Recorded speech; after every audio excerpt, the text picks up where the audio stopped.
share the framing and flow of the call that we're going to be doing today. Great. I just am recording. Welcome, everybody. It's nice to see you all. So we just wanted to name that we wanted these calls to be a place of refuge. I've decided that we have a new virus. Jessica will appreciate the bandwidth virus. I think Christina,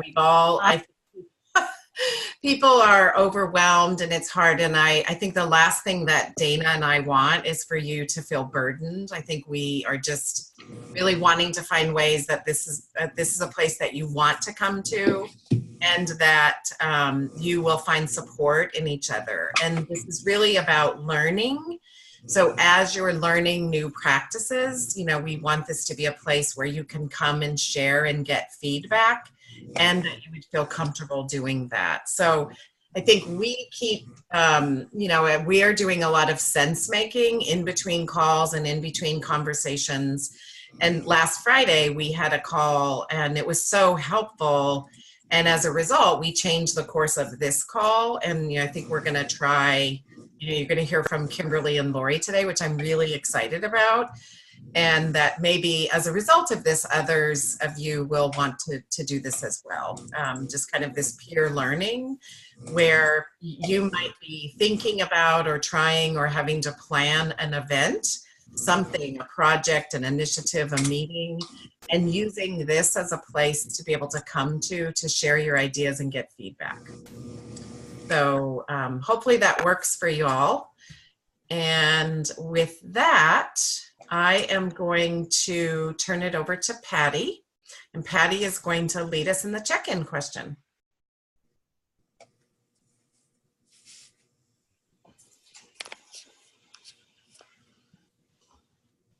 Can you hear me okay? Hello? Yeah, it's a little fuzzy. Okay. Is that better? That's great. Oh, that's better. Okay, sorry about that. Yeah, so during our planning call, I talked to the group about how a conversation with Ron Dwyer-Voss sort of got me thinking about resident engagement sort of in a new light. And so my question is around precisely that, so around community and resident engagement. I'll read it to you and then I'll also post it on the chat because I realized it's kind of lengthy. How might we present ourselves in our communities so that we may attract energy and motivation to work towards our desired future state in a way that makes the most of the assets in our community? Wow. And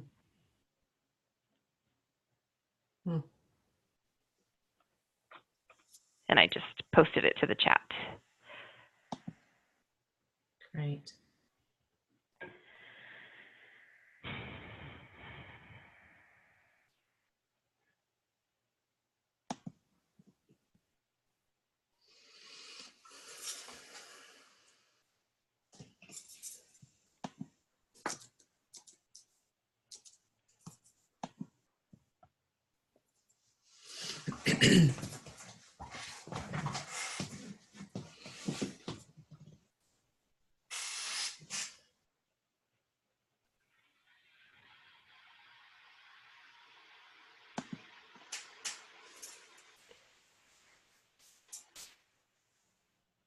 Okay, I guess I'll jump in. So what comes up for me with this is people have to know about the work we're doing. And I know in our community, the work that we're doing related to ACH, our health action work, has not been as robustly communicated to the community as it needs to be and could be. So that's something we're working on, kind of way overdue, but I mean, we can't, if people don't know about what we're doing, we can't attract energy and motivation, and we can't work toward that desired state without people knowing what's going on.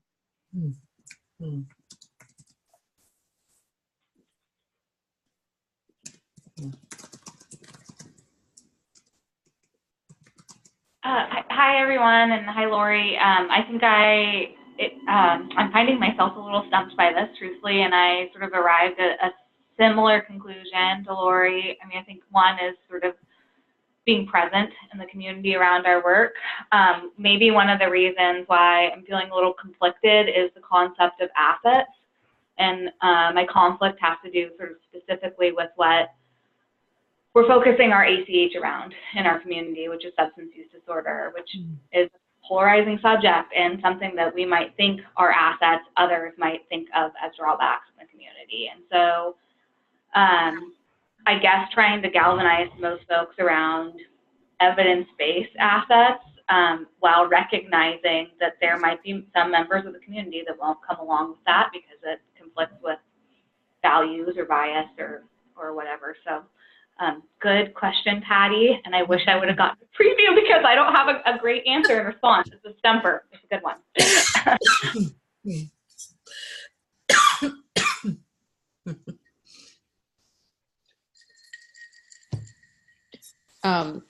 It was such a good question, Patty. I think the silence is just demonstrating the thought-provoking nature of your question. I would just say, you know, based on even just this community of practice, right? Like in a sense, there's a parallel process of us working to engage this community of practice in a sense that you all would be engaging your communities, right? So I think the more inclusive that we are of those in the community, like inviting folks into the design team has been an emergent practice that we've just started doing. And asking folks, like, what's going on? Where's your attention right now?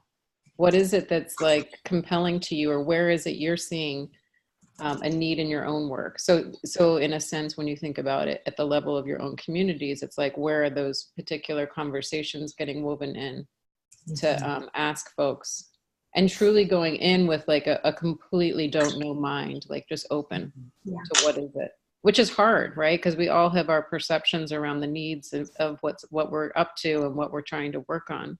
So for me, it's like just really trying to open up to not knowing what the answers are. Mm-hmm.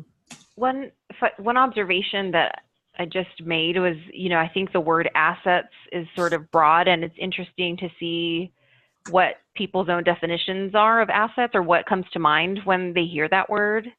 So, you know, Jessica mentioned like assets as in, you know, evidence-based practice. And correct me if I'm wrong, Jessica, I don't want to speak for you, but maybe like, were you thinking about like our harm reduction efforts, our, you know, our efforts to inform, just to push forward, like all those sort of evidence-based practices that others may not interpret as assets, but rather as, you know, the causes of our problems? Yeah, that specifically was what I was thinking about. And on one hand, we have this great, robust community infrastructure around that, and folks that are really committed to things around needle exchange. And on the other end, other folks might not view that as assets. So, and when I think of the word assets, I think of like, you know, this is a really small kind of tight-knit community. Like, how do you use people's sort of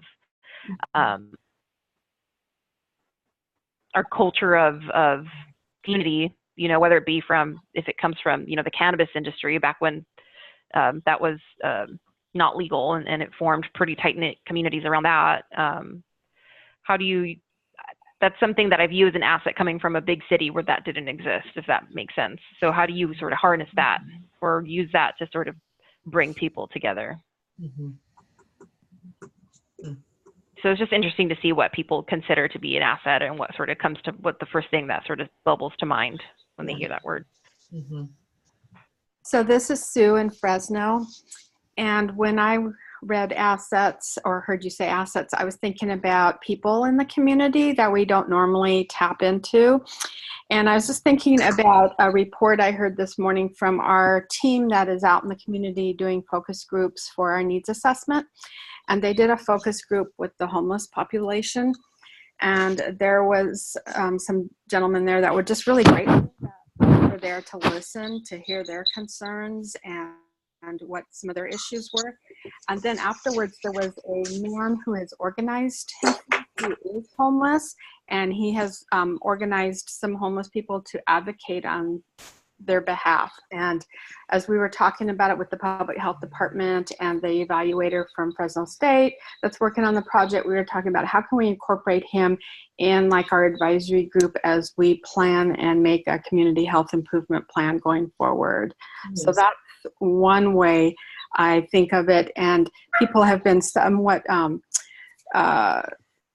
disappointed in past experiences because there have been no like outcomes from these needs assessments. So I think we're really working hard to make sure that we show some wins by engaging the community. Mm-hmm. That's great, Sue. Yeah. Mm-hmm.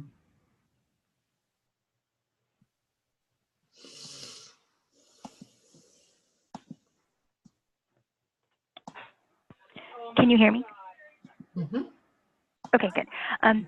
So when I looked at that statement, where we're really stuck is that desired future state piece. What we realize is our CACHI is focused around cardiovascular health. And there are a lot of things that play into that. And what happened is that we got a little bit too big. And so we have so many different ways that you can have an intervention for cardiovascular health. So what we're doing is we're kind of reevaluating and trying to zoom in on one particular intervention and find a way that we can all the people in the room can collaborate around that intervention. So that's really required us to zoom out and say, what is that future state that we desired? It's still to improve cardiovascular health, but can we make it a little bit more specific so that we can really practice some collective impact and then do the engagement? Mm-hmm.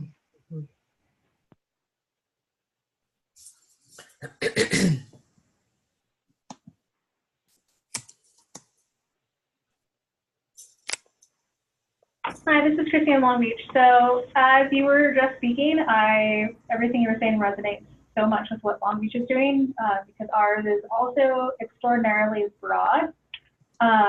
Our topic is All Children Thrive. And so what interventions don't you need to have all children thrive? You know, not only are you talking about little ones, you're talking about everyone that impacts their lives, whether it be someone who's related, someone on, they just pass the street. So I understand the broad overwhelmingness feeling of a topic.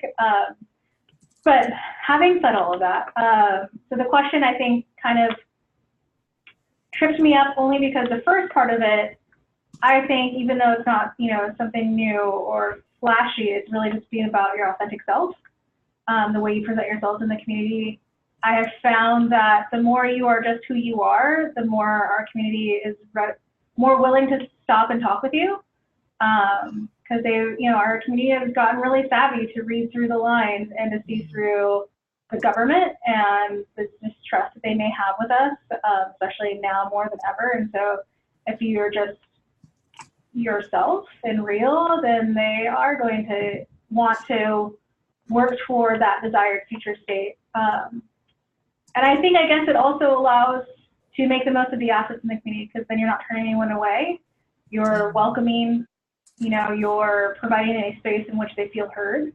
And I think Sue, you had said it about the needs assessment. There's a lot of folks who feel like nothing has come from them, and that's something we are also challenged with because up until very recently, that has been the status quo.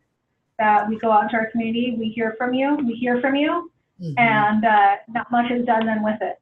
So I think we're trying very hard to kind of combat all of that, and I think we're doing that through our authentic presentation of who we are and what we're trying to do.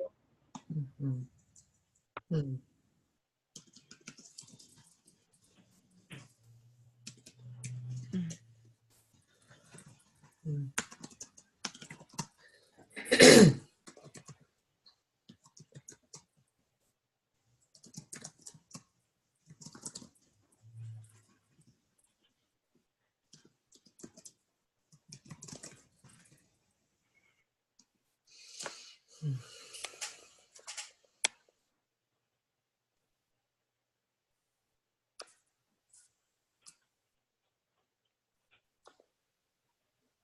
I'm just sitting here tongue-tied trying to just absorb the question. I really appreciate how it's framed in a positive way.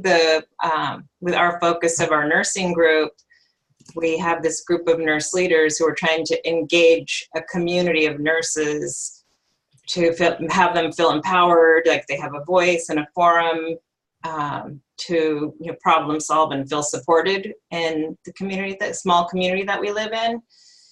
And this resonates with me because I feel like we have this group of 10 women kind of doing the work of pulling the nurses together, and nurses in general can tend to feel disempowered, and so focus on negative, what they can't do. And this invites them, this comment and question invites people to be proactive and think about the energy and what's your motivation, what is it we want to do, and that it's our opportunity to model that and not let things be framed negatively, to feel empowered to make change.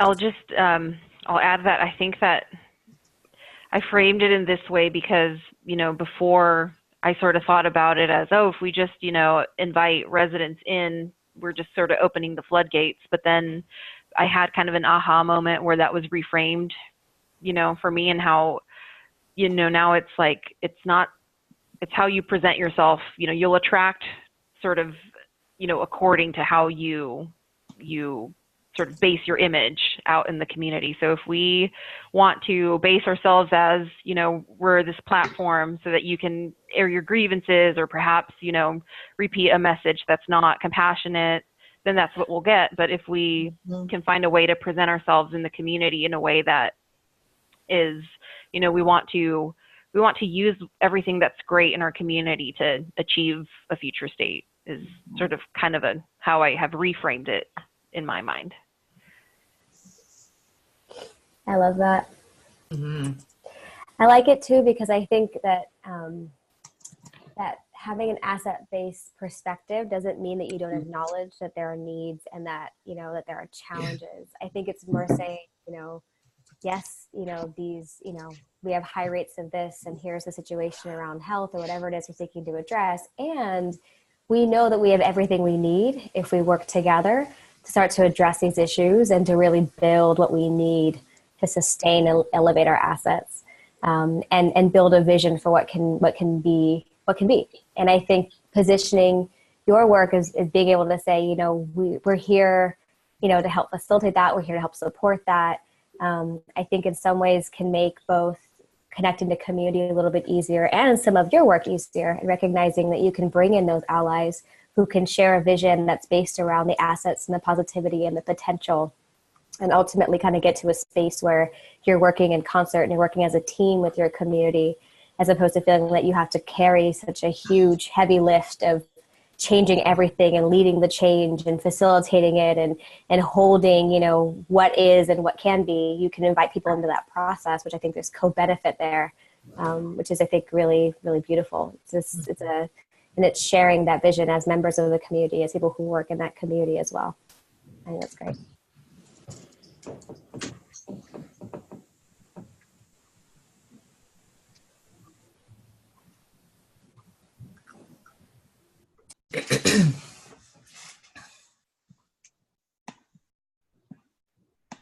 Thank you so much, Patty, for checking us in. That was Thank you, everybody, for your thoughtful responses. Yeah, I just before we move on, this question and just listening to you makes me think of, I don't know if I think I've told Dana this before, this story about this community where there was the goat man, and it was like, and and the deal was, it was this man who had a bunch of goats and they were in his front yard, and everybody went to him for wisdom and advice, but he was recognized in the community as somebody to go to. But because he had these goats right in his front yard, that's what it's like, oh yeah, let's go to the goat man. And so I think we all probably have goats both men and women, right, in our communities. And so I just think learning about who they are and how we can work with them, I think is awesome. So anyway.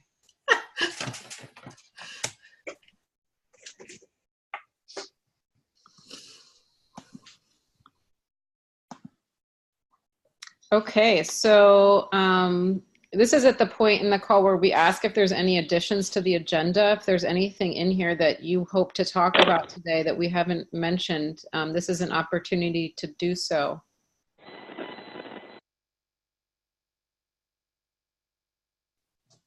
And if you think of anything, it could also be something that you would like us to talk about on the next call. You know, Kristania, Sue, and I are really working to be responsive to this community and what is needed.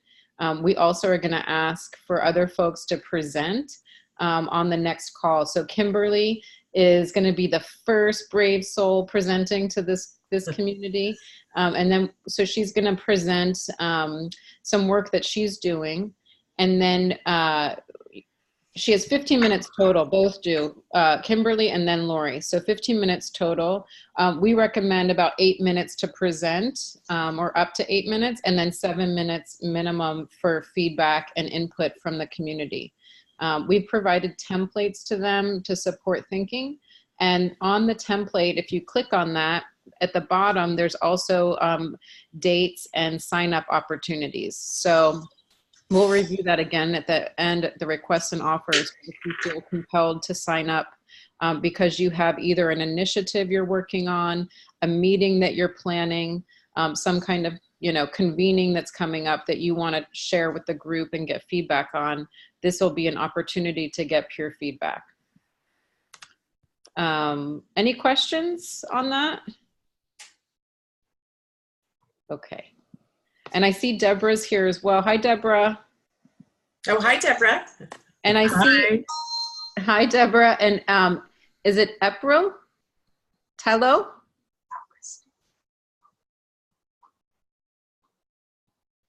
That's April. She's from Long Beach as well. Okay. Oh, great. Okay, thank you. Great. Well, welcome. We're glad you're here. And if anybody has any comments or questions, go ahead and put them in the chat box, and then we'll have time for reflection and feedback for Kimberly after she presents. So Kimberly, go ahead and take it away. Okay, hi, I'm Kim. I'm up here in Humboldt. I work with Jessica and Patty, and I'm getting ready to plan an event with a nursing group that I'm a part of, and I'll give you a little background on that. So my goal here today is to hopefully get some input on how to plan a breakout session for this event that we're having. So the organization is a local nursing honor society. It's a nonprofit organization that's part of a bigger international nursing society, and there's chapters all over the world. Our local chapter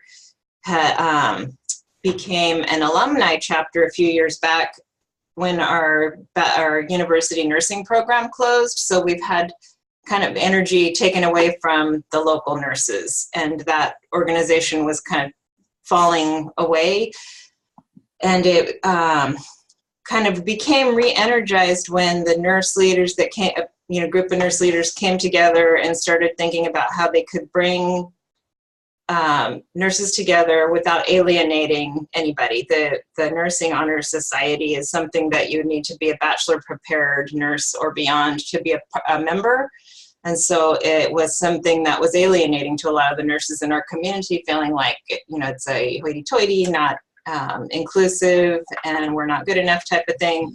So we wanted to take the platform of this honor society and just build a community, a platform for a community of nurses, for all nurses, nursing students, nurse practitioners, all nurses in our community.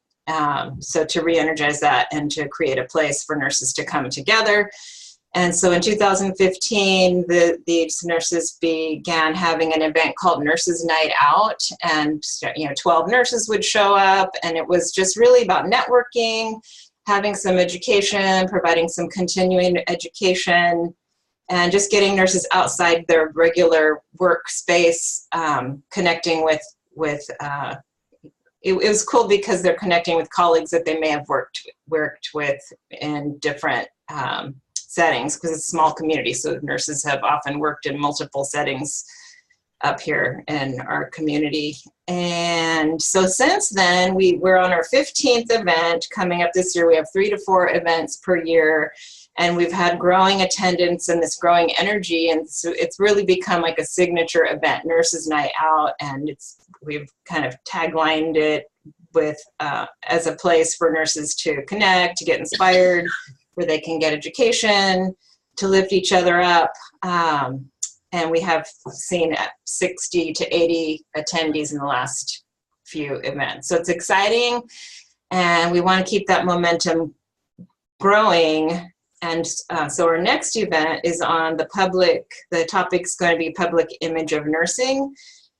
So as I mentioned a few minutes ago, oftentimes nurses feel disempowered and feel like they don't have a place at the table.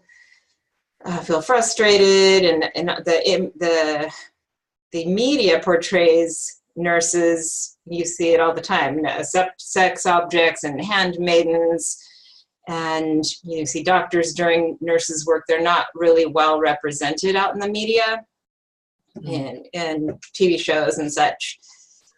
And so I just got to thinking, if we're going to have this large event, and we don't just want to have a didactic session talking about, all the negative things that the media portrays, how can we include all of the nurses in the room to have a proactive discussion about what we can do to improve the nursing image, or to convey. So my question, if I'm moving down to just the bullets in the template, I came up with a couple of questions, and then one was, how might we convey the value of nurses to bring patients and populations and systems?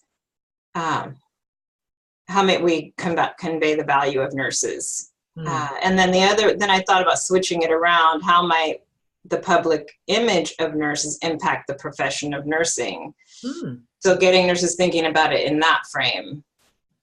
And I had some input from one of the people that are on this planning committee with me about providing an example of the work that nurses do, seeing what nurses do autonomously, giving a couple of examples. One of the nurses on our board had a story about how the gift store had little onesies for babies, and the blue was for boys and the pink was for girls, and she wrote a letter to the gift shop and made them change that. So it was just a story of taking action on something that you see that you don't think is the way that it should be.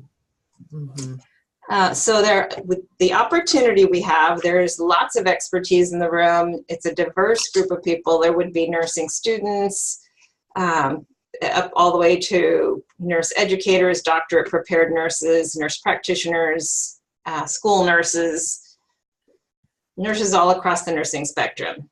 And the challenge, it's going to be, we were hoping for a large group. I'm hoping for 100 nurses. Challenge is to keep from coming across as defensive or whiny, turning it into that kind of a situation.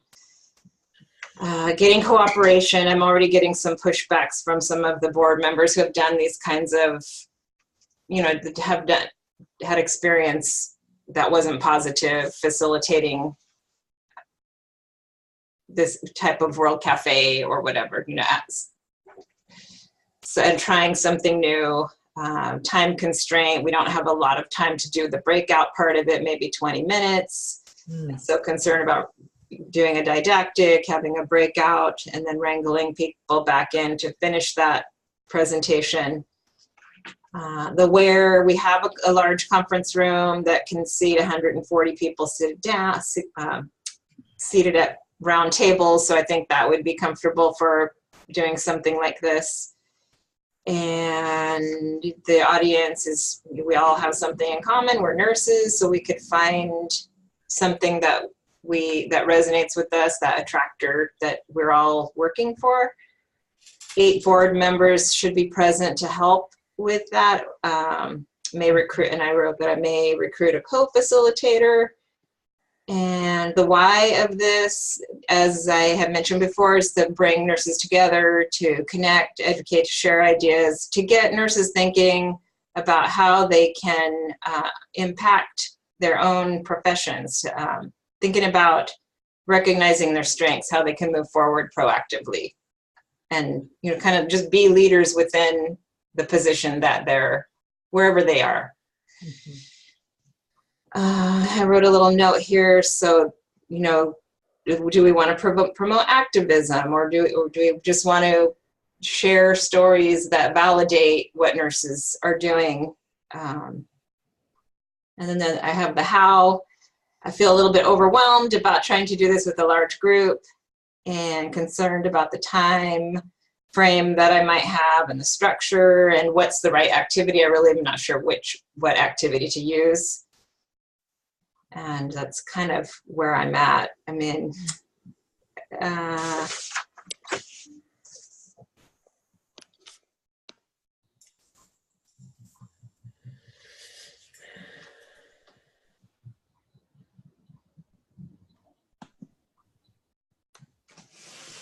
Kim, are you ready for some input? Yeah, go ahead.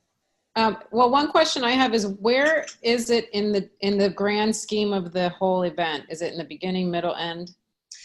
It would be in the middle of the event. So we would have like introductions, and then like 15 minutes of introducing the program and some recognitions, and then a presentation, like a PowerPoint that someone would be presenting, and then a segue into an activity where we prompt a question, and then coming back to finishing off that presentation. Mm. So I have. And so it's after after that presentation's finished is where you would come in for 20 minutes? It would be in the middle of it. In the middle of it, okay. So segue into activity, that's it right there? Segue into, yeah, so the presentation would kind of launch into what it's about the image of nursing in the media. The presentation is? The presentation is, and so that would segue into some kind of activity where nurses could talk about my question. Mm-hmm. How might the image of nursing impact the profession of nursing? Mm-hmm. So recognizing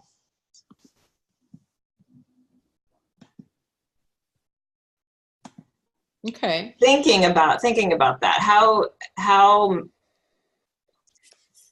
can we get nurses to think about what they can do to create a positive image of nursing, or to just feel like they're representing a positive image of nursing, thinking about what a positive image of nursing looks like, mm-hmm. and feeling empowered to have a voice and get to the table. I think that a lot of times nurses are not invited to the table for boards and other things, for okay, finding solutions in healthcare.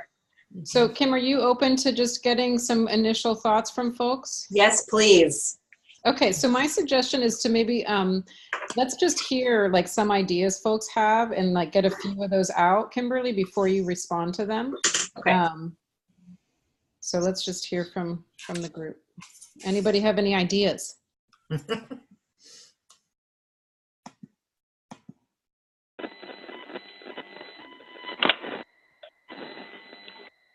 Hello. Hi. Hi. We just had our annual meeting, our all staff annual meeting yesterday, and we did a Pro Action Cafe, and that I think turned out really, really well. That was also a big group, and I think there were like 6 conversations that were going on, and then people still had their hands raised because there were more conversations that people wanted to have. So I just, I think that I just wanted to comment that, you know, as like more evidence that this can work really well in a large group setting. And I think that that there was more than willingness from folks to really just jump in. Great, thanks, Patty. Hi, this is Lori. I was having kind of the same thought that something like a World Cafe or ProAction Cafe format would be useful, because it seems like this is a group where, you know, if having a voice is kind of an issue, that making sure they have as much opportunity, as many of them have as much opportunity as possible to, you know, talk about the things they want to talk about, but also that so that it's framed, of course, in a constructive way. I just think that could be really effective. Maybe 20 minutes isn't quite enough time to do something like that. Maybe it could be a somehow mini version, but and I was also thinking even some version of Patty's check-in question, you know, could be modified for this group. Something else I was thinking is not quite around like the meeting facilitation part of it, but something that may help everyone feel like their voice is heard, especially if it's a really large group. Upon check-in, you might want to do like a step and repeat, but have like a dry erase board or something to that effect that asks the really broad question of like around the image of like, I'm a nurse because, or I make a difference this, and then they get to write in their own reason. They can take a picture with it, and then now you have a social media campaign. We've done around our early childhood when we've launched things there. We just did that with our social workers. So social workers also don't have the best rap in the media, in the news, anywhere usually. So we took it upon ourselves during Social Work Month we made our own social media campaign, and we pushed that out through the community, through our own department, to start to rebrand what does it mean to be a social worker. And that's kind of what we asked ourselves, and everyone kind of got their own moment on our page, and they had their picture with why I'm a social worker, just to help kind of shift what that image looks like. And it's a little bit more work, so I don't mean to put like another level of complexity on top of what you already are doing, but that may be something, if not for here, but maybe as a follow-up at a different point. I'm sure there's a like Nurse Appreciation Month, and if not, you should make one because it is needed, and we appreciate you. As a social worker, thank you for all that you do, because your profession helps us, so thank you. So good. Any other ideas coming up?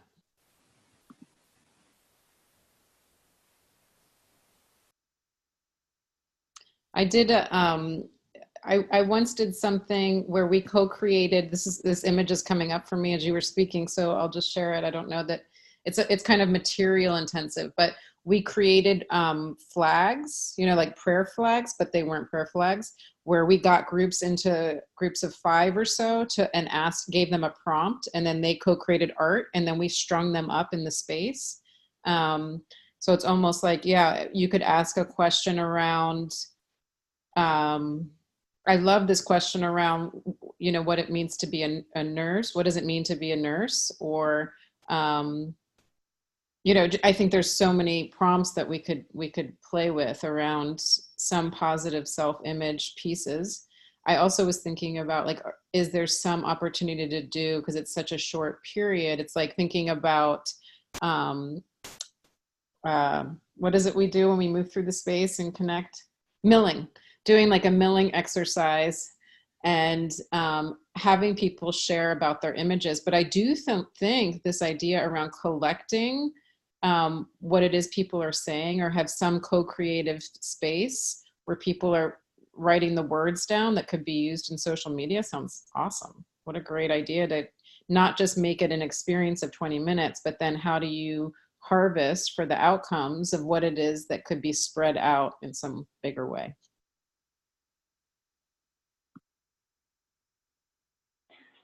I really like all the ideas that have come forward, and I was just sort of thinking about how my experience in rooms like that as an introvert, and especially around sort of large theoretical like ideas, like how are nurses represented in the community or in the media, and how do we change that?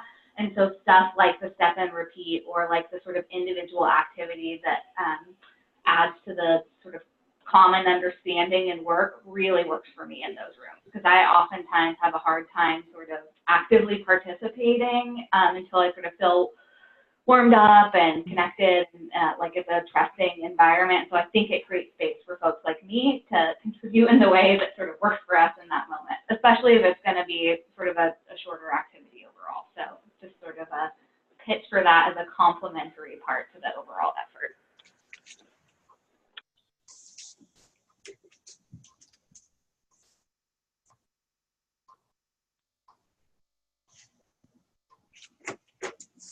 Any other ideas perking up for anyone?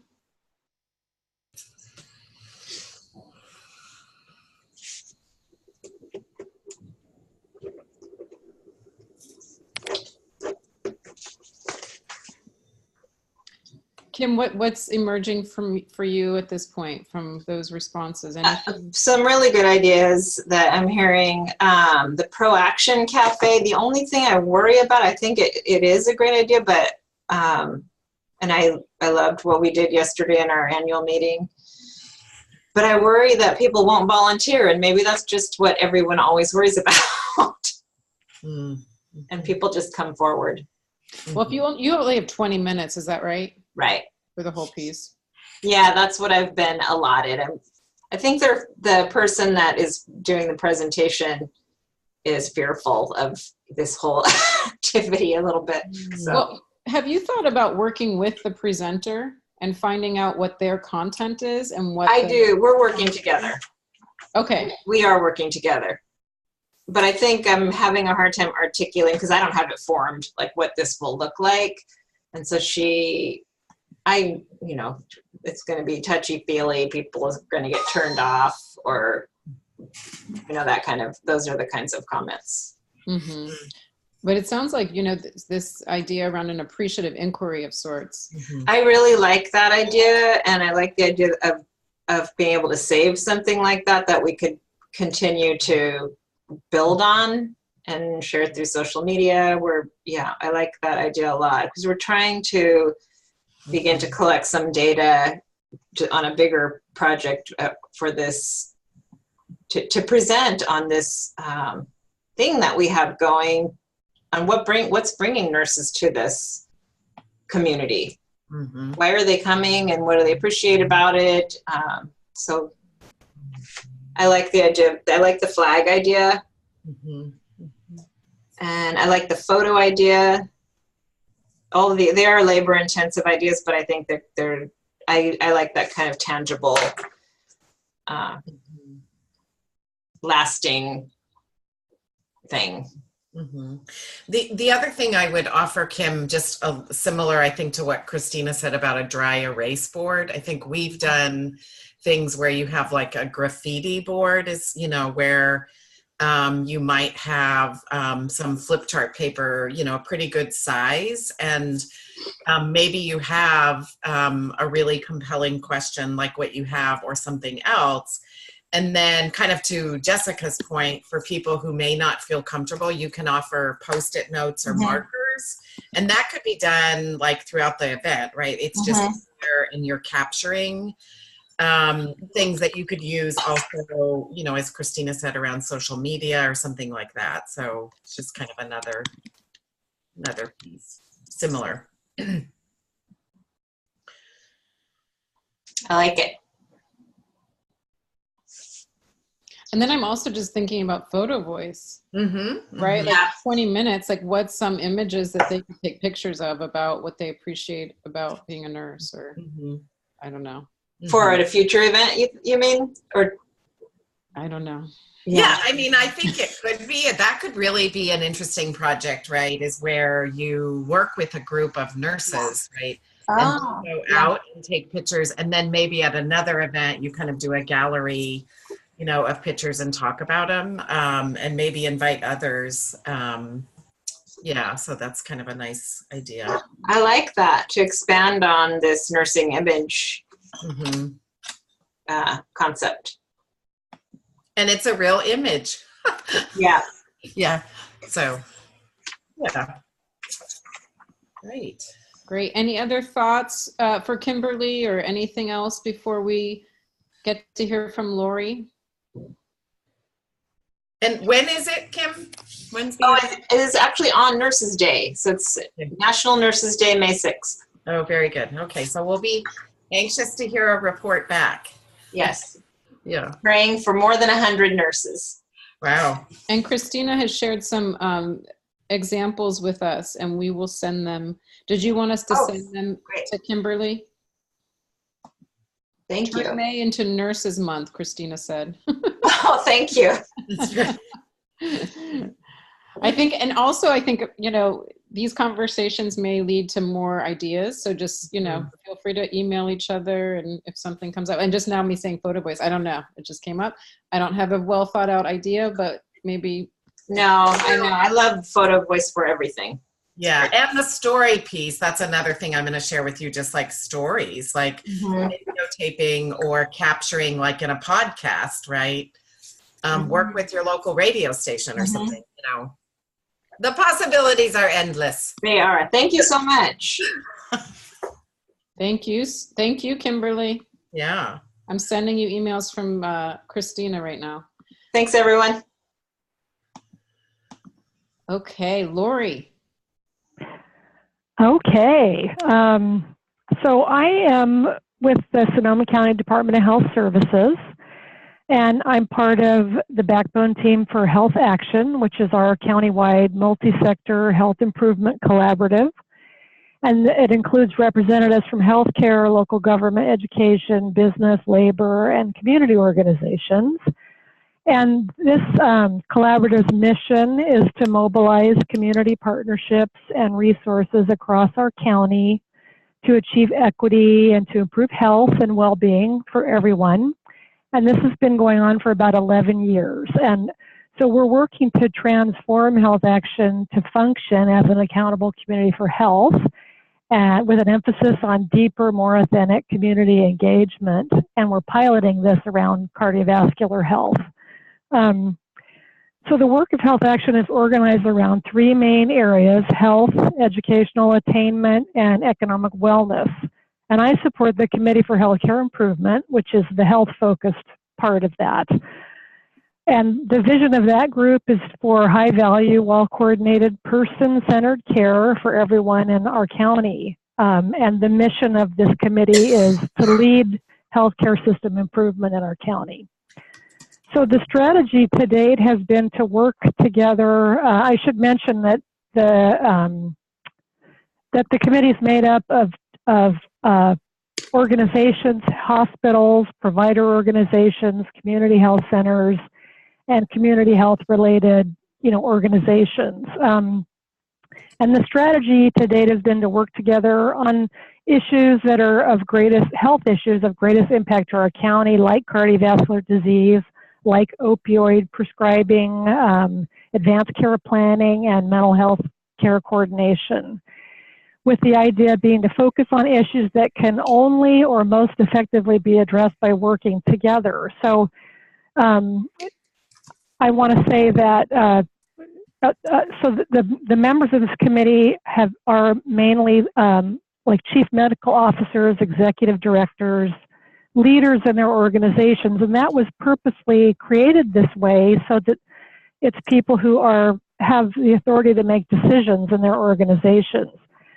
And this committee does acknowledge that community members and patients are also stakeholders in improving health and healthcare, although the committee has never had any community members or patients as members on the committee.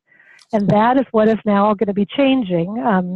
In January, as part of what they call an environmental scan that the committee does every year, the committee decided that we need to have community member and patient representatives on the Committee for Healthcare Improvement, which is very exciting.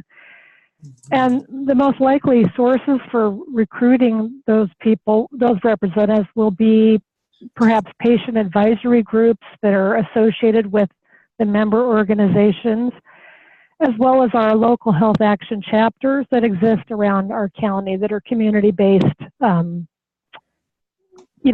pieces of health, parts of health action. So I guess all that to say, the challenge here I see is how might we ensure that these new community members feel welcome and supported and included and empowered to use their voices to influence the strategies and direction of the Committee for Healthcare Improvement. And I'll just say, just to speak to some of the challenges beyond the ones that I have suggested.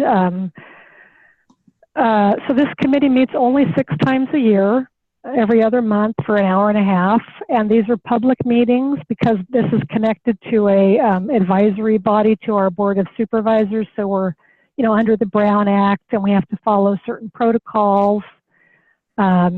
And so that makes the meetings feel can make them feel kind of formal. They're also set up in a kind of formal way, usually in kind of that U-shaped, conference table setup where the members sit and then other participants or the public sit apart from that, and they can only speak during the public comment section of the meeting. So, and I can stop there, or I could go on to say a little bit more about why this has come up now, if that's important to talk about. So, we are in our county, we've gone through a couple of pretty devastating disasters, a huge wildfire in 2017, and then more recently some flooding. And these things have really altered, and impacted our community. People have lost their homes and their livelihoods and are dealing with worsening, health conditions and issues. And we're making a lot of progress in our recovery, but the secondary effects of all this and also the trauma continues to impact all of us, people and the organizations and the healthcare system that serve people. And we actually did in our county a rapid needs assessment last fall, and got data about the impact of all of this on the physical, mental, and emotional and mental health of our of our community, as well as issues like housing, a housing crisis that we're facing. So. But one of the things that came out of that rapid needs assessment was also people feel disconnected and don't know about available resources, don't have information they need. And I think that's the thing that the Committee for Healthcare Improvement really felt like it could do something about by bringing community members onto this committee to be part of the work that it's doing. So what I'm concerned about? Well, I think this is a long overdue thing. I'm glad it's happening. The vision statement of this committee uses the word person-centered, so it seems pretty clear this needs to happen. I'm also concerned that community members coming into a group of healthcare leaders and chief medical officers and executive directors might feel intimidated, and there's a tendency for them to fall into kind of this insider talk when they get together that could be sort of off-putting. So, and I'm also concerned that the existing members may feel less able to speak candidly about what they're dealing with, and might even feel somewhat frustrated or slowed down by having to kind of, decode everything for these newer members. So I'm looking for ideas, on how to help these new members, as I said, feel, get up to speed as quickly as possible and feel empowered to take part in this committee.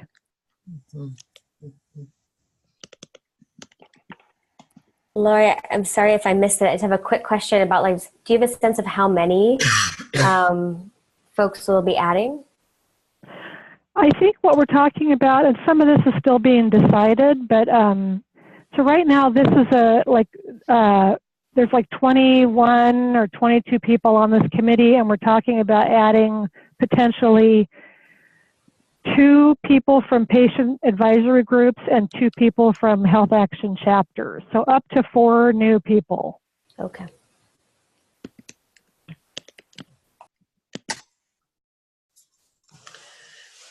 Lori, this is Sue. So just one thing as an FYI, NAPA has recently come to a conclusion that because they're going through their community assessment, and that social isolation and loneliness are a big driver of some of what's happening in their community. And so they're beginning to explore that as well. And Tom Llewellyn, who I think you guys have an appointment with, Yes. yeah, he is really big on that issue. And I know we've talked about the issue of earned media, right? And so just calling attention to this issue that people really want to be connected, but they're not. So anyway, I just wanted to bring that to your attention. And I know you're coming to Napa, and so that might be a point of conversation there too. So. Okay, great. So Lori, your big questions are how to help the community members feel empowered and up to speed as they're entering this place where people have already been convening. Yes. Mm-hmm. Great. Any other questions you want to throw out there before we open it up? How long? I was going to, related to that is, do other people have experiences with facilitating or leading groups where there's a mix of sort of these professional, powerful people and people who are more like lay people, if you will, community members, kind of mixing people. So that's really, how do we support both, all of that, the existing group that's been working together and then this new element coming into that. Mm-hmm. And do these people that are coming, the 4 new folks, do they know each other or have they been connected in some way already? No. So we're still kind of early in this process. It's possible that they will know each other, but I don't actually have like the 4 specific people yet who are going to be added. We're not quite that far along yet. Great. Okay, so let's see what the folks on the call have to offer. Ideas. So I have sort of analogous, and gosh, I'm having a hard time saying my words out today, example. It doesn't have to do with residents, but for 7 years we had a grant around improving patients, providers, and payers and improving healthcare care quality. And for many of those beginning years, we sort of struggled with like, how do we bring patients into this piece? Patients, like clients, not patients, as in a virtue. So that was probably merited too. So we had a community-wide quality improvement collaborative that had provider and provider offices that was live for about 2 years, and then we decided we needed to bring patients to the table too. And so it was a group that was sort of semi-mature. We were bringing in folks that hadn't been involved in that capacity, and I think there were sort of 3 things that sort of helped us get over the hump. One was that we had a really strong clinical champion who was a medical director in the community that had influence, that just sort of stood up and waved the flag and said, this is a priority for our community. So these folks should be at the table, modeled, turning to patients and asking their input in the room, that sort of thing, sort of space. So that was really strong. The The second was that we got folks together ahead of time and sort of prepped them for the meeting in advance, have them ask questions in advance, and then that sort of led to the third thing, which allowed for sort of relationship building among the patients that were coming to the table, because sort of like likening it back to going in and doing an art of hosting activity in a meeting, you want your team to do, and so it sort of cultivated a team, and team support was sort of peer support was sort of built in. So there are other things that we did, but as we're thinking about our resident engagement work and concerned with the exact same things that you raised, I'm kind of trying to draw back to those early learnings. And then I guess last thing is like really naming, like there's a power differential in the room. There certainly was when you were talking about patients talking to their providers and maybe saying that they could improve the quality of their care, the way that they were delivering care. Yeah. Where there's limited access, and I imagine the same power differential probably exists if you're thinking about bringing service providers in a room together with people that are recipients of services. Yes. So I think naming that is important. So, yeah. Thank you. That's so great. I appreciate that. And the three things that you suggested, they're all doable, and I have been thinking about certainly the second one, getting them together ahead of time. So then, these other parts of that, other aspects of that seem like really great ideas and can definitely be implemented.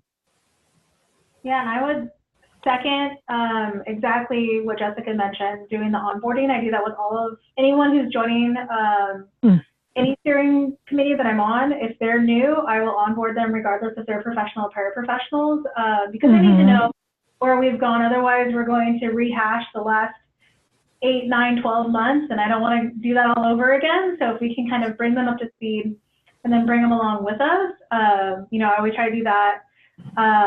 Other groups that I've worked with that are a mix, a lot of the professionals, we're talked to again about the value in lived experience, and that degrees don't mean everything. And that's something that we champion, is that just because you have a formal education, that's really great, but there are some of our folks who don't, and that's great too, because they have this other lived experience that is this wealth of knowledge that education will never teach you.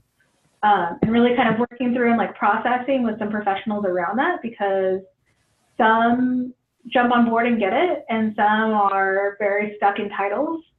Kind of like working that ahead of time so that it's not being worked out with everybody in the room. So giving them some time to like process that, I think, is important, and also reminding them why it's important to have our residents included in the decision-making process and why that's important. And hey, you signed up for this and you wanted to be a part of it, so jump on board as well. And if you have some hesitation, let's talk about it now before, we make anyone feel uncomfortable in this room. A lot of like processing, I think, beforehand. And then also, I think when everyone does come together, there's some, group dynamics that have to be built up again. So thinking, through like group life cycle, that you're going to have to kind of start at the beginning again, and you're back into formation, and how do you form as a group, because it is different, and we want to have everyone come together in this like collective new body. And so it might start slow again through team building or those kind of activities. So the expectation can just, hit the ground running is probably not going to be what really happens, because there's still that forming process that needs to happen, and the norming and storming and all of that good fun stuff within like group theory. Yes. Which you've probably already like achieved a lot of this, but then you have to kind of start again. But it's like, it's just a new path. It is a new path. Thank you. This is Chris, and I'll just add, I staffed a coalition for a long time that had a steering committee, and we worked across the state of California. So we divided the state into 6 regions, and then we sought to have the regions elect their own steering committee members. And when we were ready to bring in residents, we made a requirement that every region had to have at least one community resident who was not like a paid staff member. And we found ourselves very quickly within a year having folks who were monolingual Spanish speakers, having folks who were underage, who were students, having like a very diverse group of folks alongside professionals who've been working together for, you know, a couple of years until that point. We thought it was really valuable to set community agreements to really take a step back and talk about how we were going to hold space with and for each other. And it didn't just target because our residents were coming in. It was just saying every time we have a fresh face and new groups, like we want to start to make this a practice. And one of the things that I think was really valuable is like not using acronyms and not using certain kinds of lingo that felt really alienating to folks who were just joining. And that was something we recognized we had to start before they were at the table and in the room. But to really say, like, we want folks that, you know, even when we hire new admin staff would take notes in meetings. I mean, it was just something we recognized we had to kind of break down and help folks like make sure it was an inclusive space. We would have a legal guardian that had to travel with the student who was like with them all the time. We had to offer interpretation and translation of all of our materials. And I feel that that process allowed folks to actually really recognize and have some humility in recognizing that there was a lot of work being done on those part of those residents to really be there. We did onboarding. We did a lot of follow-up as well, like after meetings, like check-in. How was that? How did that feel? And sort of things to provide. And not in a way to make folks feel called out or, you know, singled out in any way, but to really offer them that support. And I think the one benefit we did have was that because people came in sort of regional cohorts, they usually knew a familiar face in the group. And so they had someone who would really be inclusive around them when we broke for meals or when we, you know, so it didn't necessarily, even if you were, for example, a bilingual Spanish speaker, you had somebody in that professional space who probably, you know, was bilingual and could introduce you to folks and, you know, but just that dynamic, the interpersonal dynamic of having people feel very welcome and being able to take time to, you know, recognize that we were not able to reach a quorum to make decisions unless everyone was on the same page. And so everyone was invested in, you know, their full participation and really listening to them. And we would oftentimes, if we had certain members speak or share updates or things like that, really preference and privilege their voices as well to give our other more seasoned members an experience in learning how to listen, how to step back, how to bring humility into that process, and allowing them to have off the bat like credibility and support from our backbone to say, you know, these are they're equal members in this space and their experiences and their perspectives are just as equal, even though they may not raise a hand and ask a question or, you know, lead a part of an agenda. So we had to be intentional about building that space in as well. But I would say on the whole, it was really valuable. We got information and feedback that we never had gotten before. And it allowed our members to develop relationships with folks that, you know, I think have been sustained and that they otherwise would never have been able to support. And as we've been moving towards equity work and all of that, I think has made our work even stronger. So, you know, I would just really sort of put some extra emphasis, I think, on sort of the onboarding, the support that you can offer, and then like just even, you know, having community agreements that really encourage everyone to be accountable to, you know, maybe not using acronyms or certain things that can feel exclusive to anyone who's not familiar with that space, even if they were, you know, professional as well. Yes.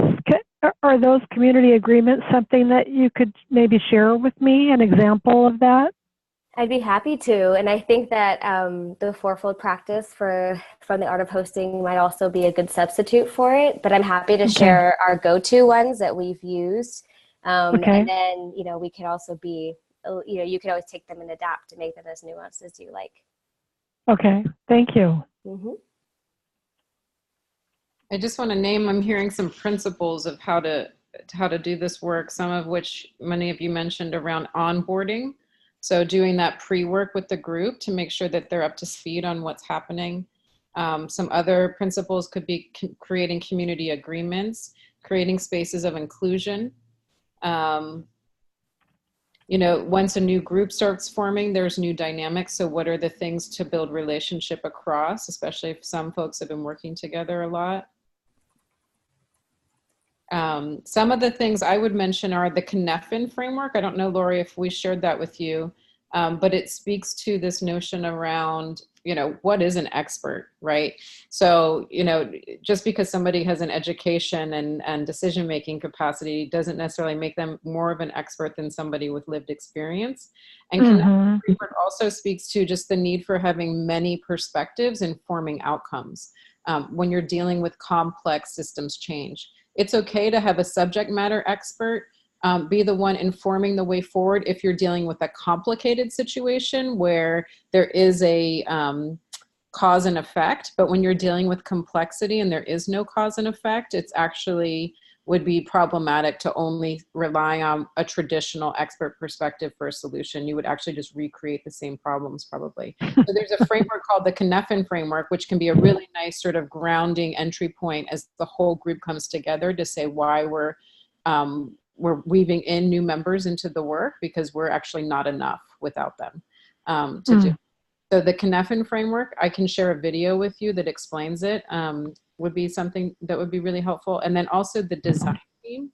So as you're designing the meetings, you know, ensuring that you're including those folks, you know, in the planning of what it is that they're doing and giving them hosting roles and spaces to step in and up. Okay. Anything else? Anyone else have any offerings? I wasn't sure if on the onboarding it was only for the new, like the community members, if there were also conversations on both ends. I'm thinking about the Imperial County case study, right, where they talked about, you know, doing kind of training for both, right? So that was just one thing I was wondering. And then also just this notion of some kind of stipend or childcare, or, you know, if you think about, is that going to be a burden for them to participate? You know, funds, right? And maybe you're going to do that, right? Just to be able to support them in that way.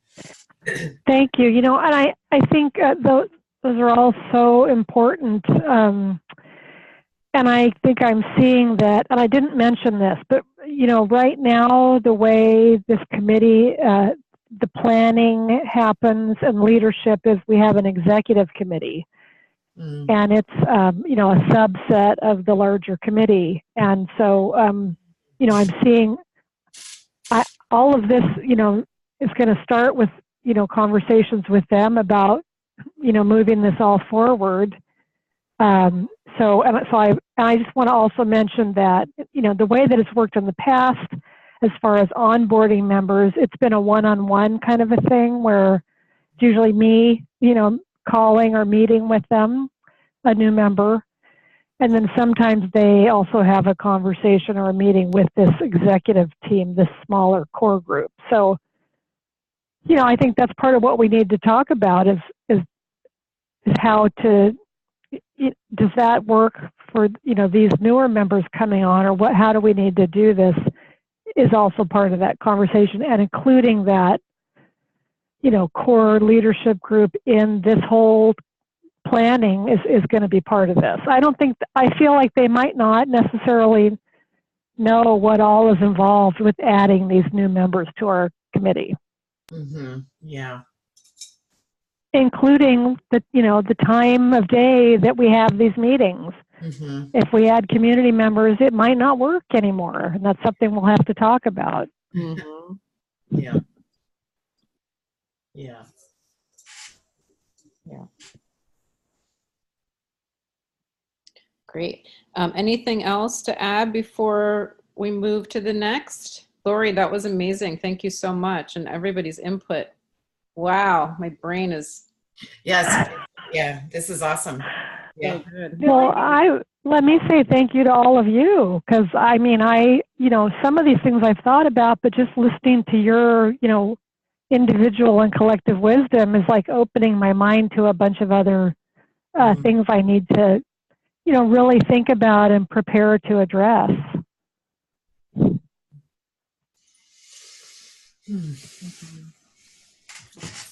Anything else, anyone on that? Christine, it looked like you were going to say something. I was just going to say, on paper, I think resident engagement, people are like, it's great, it's easy, it's something we have to do and we want to do, and it's so much fun.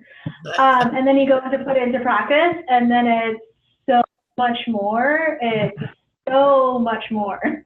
And so all the things, Lori, as you're talking, that's what we're thinking through as well. And everyone's like, yes, we want resident engagement. I'm like, okay, I also do, but do you understand what this means?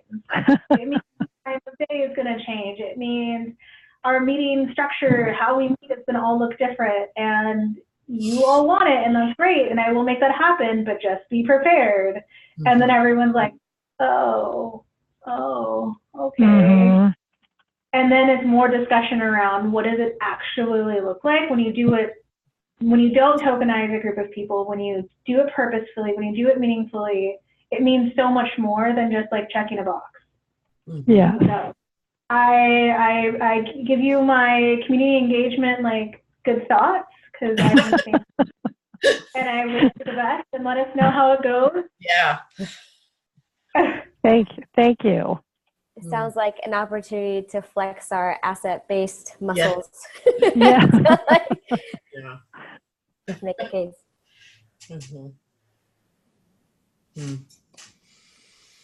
So I'm going to do a screen share. So here, many of you have seen this before. This is the chaotic path. And if you can remember, so there's this here, chaos, and then there's order. And if you move too far to the right, we have control, where micromanaging occurs. But when you're dealing with complexity and you don't necessarily know the way forward, what are the smallest amounts of structure that can help us get to where we're trying to go?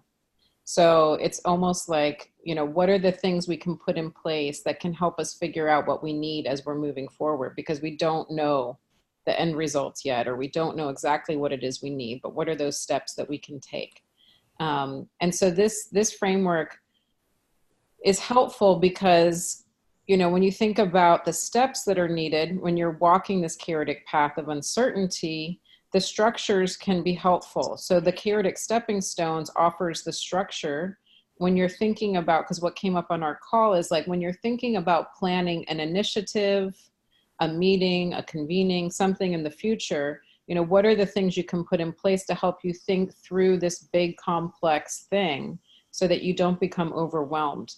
What are the steps you can take? So it starts here with the inviting, like the need. What is the need that you're trying to address? What is the purpose of the work? What's the direction you're hoping to go in? Who needs to be involved as you're building and creating? And what are the principles we need to work together, right? So when you think about Theory U, it's also, this is like the shared intent space about how we work together, the needs we're addressing. And then when you move into implementing, what are the outputs that will come from the work, right? So Christina talked about the social media campaign, right? That came of, what does it mean to be a social worker? So they had these tangible visuals that we stuck in the document. You can see them. I put them up here. These are outputs, right, from their meetings. This is what it means, what early childhood education means to me, caring for the future of my community, equality. Right? So after the meeting, they have something to show for it. That's the harvest.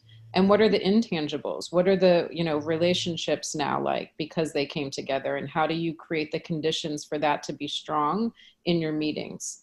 And then what will support the action? So these are just different pieces that you could use. Resources, power, influence, like, who is it that's decision-making capacity in the room to help with that? And then where are the folks with lived experience? So all of the things that are needed. And then the structure, like what is the concept?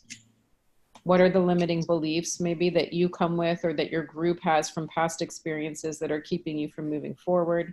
And what's the structure needed?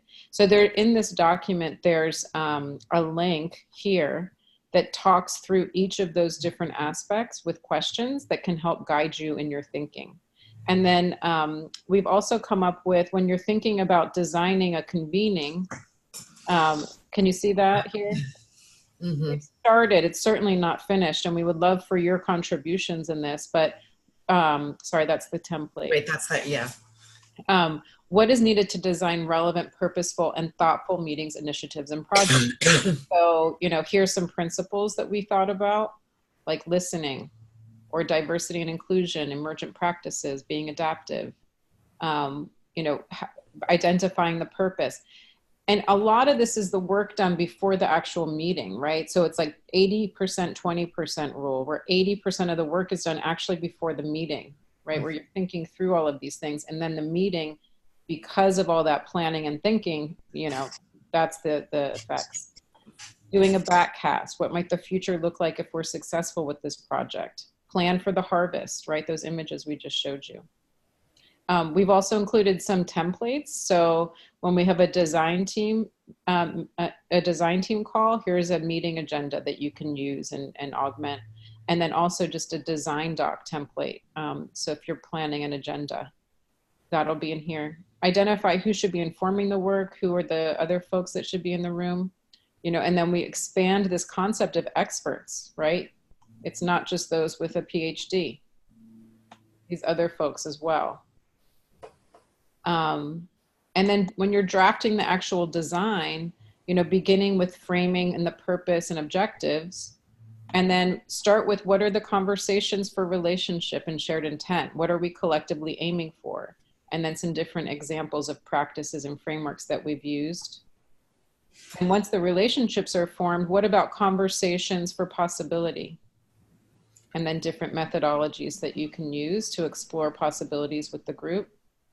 And then once the possibilities are on the table and right, begin conversations for action, and then doing things like Pro-Action Cafe, so different methods, and getting a sense of the space and the environment of the meeting so that when you go to the space, you can use it as best you can. Sometimes it's more challenging than others. And then invitation. Sometimes you have to make different invitations for different stakeholders, right? And you need to frame it accordingly. And getting feedback from those that you really want in the room. And then Christania, I'm gonna ask you if you just wanna speak to this piece as well. Sure. So we just added a couple of things around just emerging practices for engaging residents in your meetings and conferences. I think we've alluded to a number of these strategies just in our conversation already.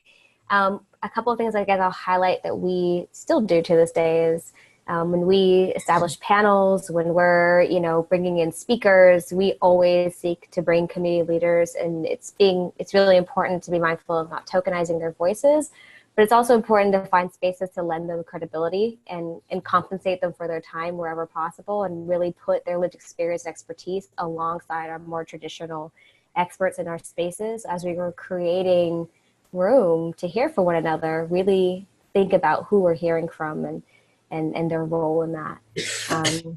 Again, engaging them in the process, thinking about, we talk about all those logistics, right? This is translation, interpretation, that could probably also include childcare and a number of other things as well.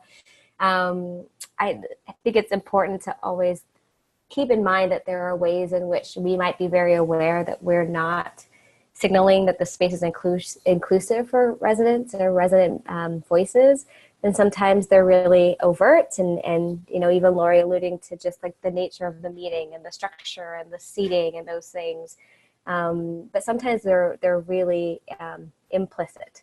And so always just being open for feedback. And I think on the bottom, the other two I really would lift up is making sure your meeting design can honor all different kinds of communication, allowing people to be taken seriously if they are very verbal and want to speak up, if they're really quiet, if they prefer to do things in a written manner, if they want to, think about things and get back to you in a different like forum. Allowing all of those ways of feedback to be taken seriously, I think is really important. And recognizing how we can respect sort of individuals and how they express their culture and their language and the lived experience across those various ways of communicating. And then of course being open to what emerges. We always have sort of set agendas and limited time and lots of things to do, but sometimes things come up and it can be, a challenge or conflict that we have to really sit with. It can be, emerging question that maybe we haven't really thought about, but we have new people in the room and we have to spend some time to that. And I think always leaving space so that you can honor those moments where you can really support new voices at the table is really important. alongside, you know, being open to being vulnerable to having those conversations and facilitating them gracefully is always really key because differences will emerge and that's okay. As long as we can kind of meet them and ensure we're sort of adequately safe, holding space for one another in the process. So I'm sure there's plenty more to add and echo kind of Dana's invitation for other people to add some of their experiences and perspectives as well. Sounds like maybe actually we could even add some of the things to come up, like onboarding and things like that. They might actually prove really helpful. Mm-hmm.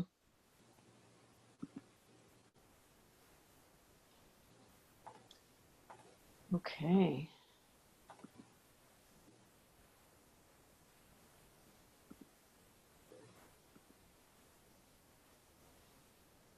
So we only just have a few minutes left. Sue or Christania, would one of you want to do requests and offers?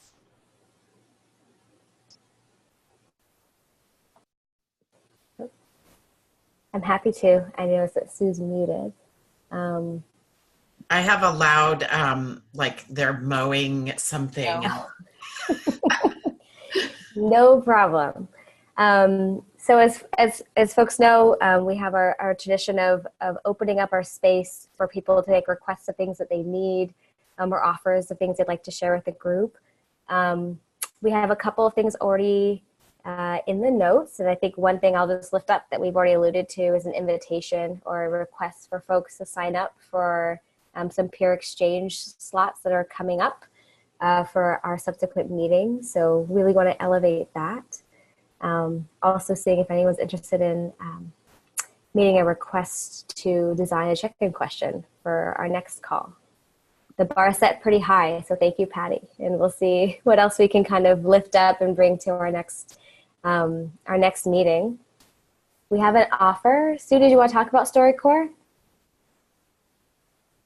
Sure. Have any of you ever heard of StoryCorps before on National Public Radio? Have you ever listened to it, or? Doesn't sound like. It's basically, just in short, because I know we just have 1 minute, is just a way to capture stories. And oftentimes it's like, it could be a mom and a daughter or a dad and a son, whatever. And there's some kind of a theme and they will interview. One of the resources that we have available for you is a kit, you know, basically on how to do it. The other day I stumbled across an organization who has actually created an actual kit. The other one that is like a toolkit, it's just on paper. So it's an iPad and it has cloud storage, and, you know, they offer coaching and all of that kind of stuff. And I think as we're all exploring, you know, photo voice and just different techniques, it's just another way to capture stories. So I just want to put it out there, you know, to see, you know, if anyone might be interested. The guy sent me kind of a toolkit, so to speak, that explains it. And they're actually putting these in libraries. So, and apparently they're not getting used all that much. So anyway, I know we don't have any time. So just want to put that out there because it's pretty cool. I think it could be kind of interesting. So I'm definitely interested in that, as I mentioned before. Great. Thanks. Okay. Bye, Patty. Everybody's running to the next meeting. All right. I don't know that we finished our requests and offers, but we can update the notes, and for anything else that emerges, feel free to just toss them in there, and we'll do our best to really lift them up and be in a follow-up email to everybody. Great. Thank you, Kimberly. Thank you, Lori. Thank you, Kimberly and Lori. This is amazing. Thanks, Thank Sue, you. for joining.